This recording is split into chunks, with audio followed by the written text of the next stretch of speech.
Hey, it's your friend Choice CJ, and I'm coming to you guys with another team builder video, this time for the UBC season number 4, week number 1. Here we are, first week, trying to get back into the swing of things. Had a great run in season 2 going up to the championship. Great run in season 3 as a championship runner-up. See if we can maintain our championship form in this league. Our opponent this week is Sir Squire, coach of the Broadway Blastoise. And as you can see on the screen, he has a team of Celesteela, Garchomp, Azelf, Volcarona, Amoonguss, Blastoise, Granbull, Medicham, Mismagius, Persian, Alolaform, and Mega Manectric. So, the biggest threat to my team, I think pretty easily, is Mega Manectric. I don't have a lot of great switch-ins to that. My ground type is Nidoking, which isn't like a super great defensive Pokemon. I also have Decidueye, but the Decidueye doesn't appreciate the fire coverage that Manectric can typically run. It's going to be very hard to deal with. I'm also worried about trying to handle a Pokemon like Celesteela. Celesteela is just so bulky and difficult to overcome. Garchomp's a major threat, and Garchomp is one of his Z-move Pokemon, which is definitely scary.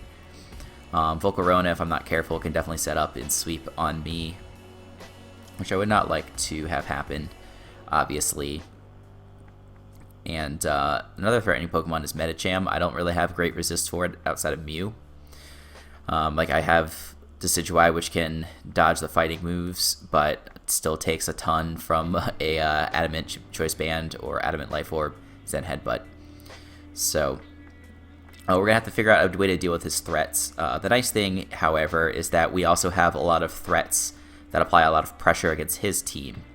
And with that in mind, our first two Pokemon that you're going to see are really packing the power. We have a Choice Specs, Greninja, Hydro Pump, Dark Pulse, Spikes, and U-Turn. I guess I could run Life Orb, and maybe I'll make a last-minute decision to go Life Orb instead of Choice Specs. Just because having the ability to click Spikes and then click U-Turn would be really nice. But the added power of Choice Specs is pretty awesome. He does not have great Dark Resist on his team. His only Dark Resists are Granbull and Persian. But then he has even fewer, or it is just many Water Resists, I guess. He has Amoonguss and Blastoise. So, you know, it'd be pretty nice to be able to deal with those two Pokemon. It's kind of funny, actually. I don't have a great switch-in for Blastoise. It's really tough. I really want to fit Decidueye on this team, but I don't know that I'm going to be able to. I think what I'll have to do... So here's something else I've been playing with. I could make this Z-move the Black Hole Eclipse, so it would sort of lure in Blastoise, potentially, and Amoonguss. But I'll think about that, and we'll see in the battle. I should be battling in about 20 to 30 minutes from now. But anyway, this is great coverage versus his team. U-Turn is great for momentum. Spikes are awesome because he's kind of under a lot of pressure to... I really want to pressure Pokemon like Manectric with the Spikes. Because, like I mentioned, Manectric is kind of hard for me to deal with, but if it's taking 24% from like Spikes and Stealth Rock every time it comes in, that's a great way to whittle it down, and you can't just abuse Volt Switch. So I might have to make some changes with this Pokemon.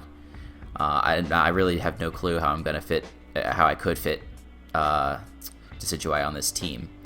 But anyway, EV Spread is going to allow us to outspeed Persian Alolaform, which has a base 115 speed. It hits 361. Rest into special attack, and then the leftover into HP. Nothing too fancy there. We also have Choice Banded Entei. Sacred Fire, Flare Blitz, Extreme Speed, Sleep Talk.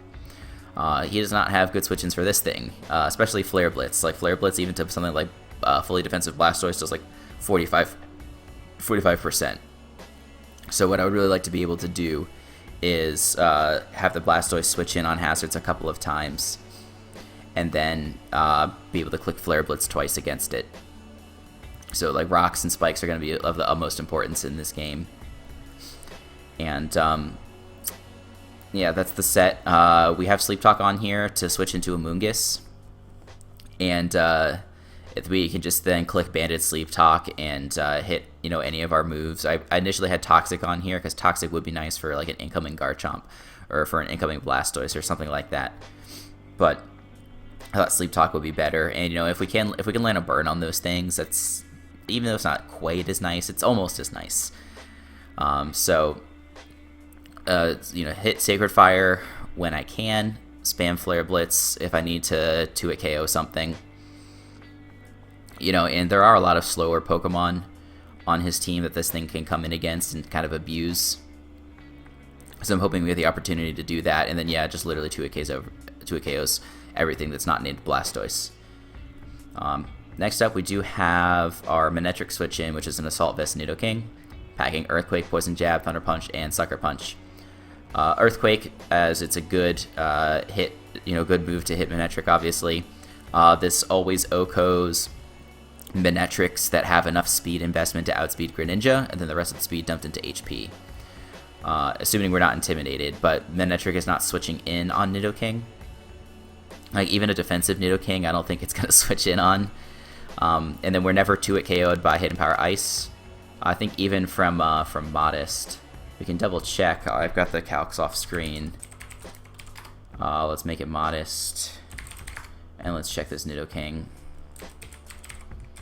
And the answer is, it's never 2-hit KO'd from full HP, which is great. And then Thunder Punch for Celesteela.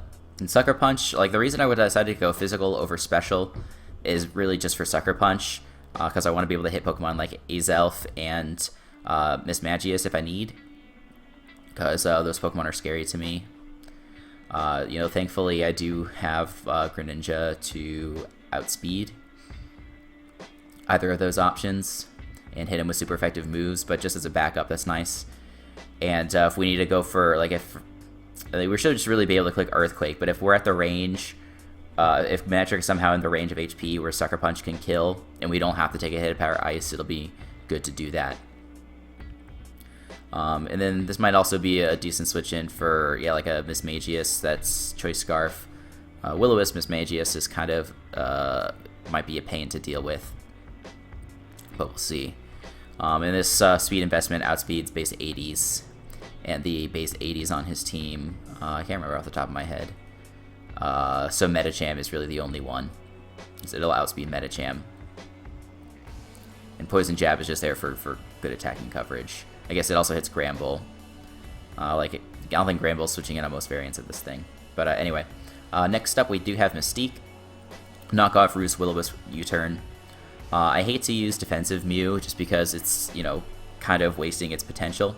But it's needed this week because I don't have a great answer for the Medicham otherwise. And then one thing that makes me feel better about this is that it is pretty hard for his team to deal with. His only Pokemon that can hit this super effectively with Stab are the Mismagius and the Persian. And we do have Will-O-Wisp to burn the Persian. If it's physical, and if it's special, I still don't think it has a move that can really OHKO us. Persian is just so weak, both attacking and special attacking wise. So if we're anticipating that, we can just U-turn and get the heck on out of there. And knocking things off is really nice. I can knock off a lot of the stuff on his team and get some good, not only the chip damage, but potentially take off leftovers and things like that. So that's the main thing. We have enough speed in here to outspeed Adamant Medicham. You could run Jolly, but what on my team could he outspeed if he ran Adamant? But I do think I'll go with this, just because he's more likely to run Jolly. Anyway, thanks for bearing with me, guys. Next up, we do have a Bronzong with Gyro Ball, Rock Slide, Hidden Power Ice, and Stealth Rock. I am going to want to get up Stealth Rock with this thing as soon as possible.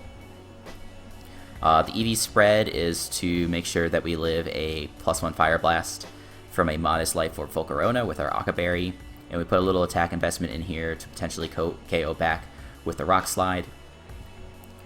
Gyro Ball hits the whole rest of his team pretty hard, and HB Ice is there for the Garchomp.